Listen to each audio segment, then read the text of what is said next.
So on the matter of Nicholas, he has had his day in court, and the matter has been properly adjudicated according to the best practices of due process.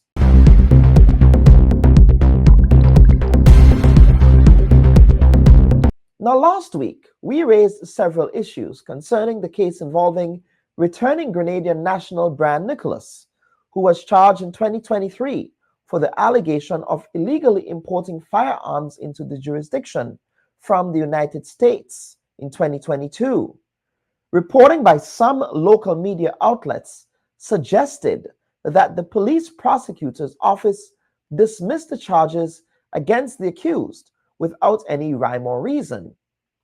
The police was also not very forthcoming in providing a robust response to a reporter's question on the issue, which left room for some in the national community to speculate on the outcome of a case involving the illegal importation of firearms, especially in this era of heightened concerns around gun violence, which has rocked the state in recent months. Now, last week, I felt it was prudent to go to the horse's mouth, as should always be the right thing to do journalistically, and attempt to obtain an all sides perspective of this story. In the case of Nicholas versus the state of Grenada for the allegations of illegal importation of firearms, this is what we found out after contacting the Office of the Director of Public Prosecution and speaking with Crown Counsel Mr. Howard Pinnock. According to Pinnock, what was reported in the mainstream media about the charges being dropped was not accurate, since Mr. Nicholas pleaded guilty to the charges brought against him by the Royal Grenada Police Force at a hearing at the Magistrates Court in May of 2023. The first claim that the charges were dropped is therefore debunked.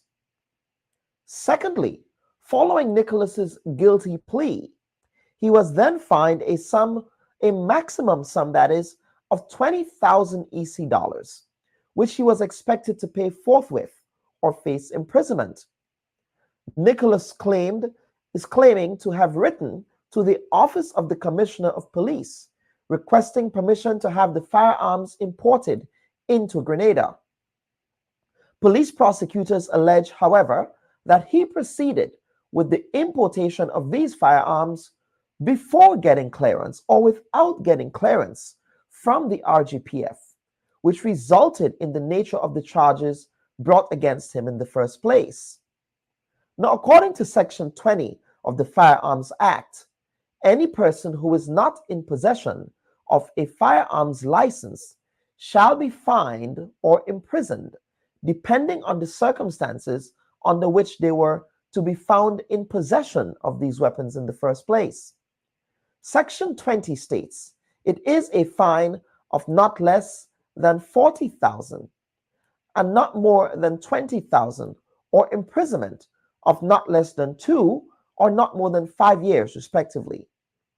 In this case, we were told that the sitting magistrate chose the option of the maximum fine as opposed to imprisoning this particular gentleman.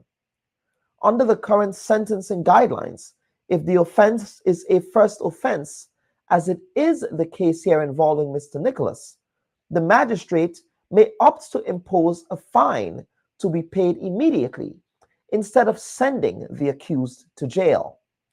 So on the matter of Nicholas, he has had his day in court, and the matter has been properly adjudicated according to the best practices of due process.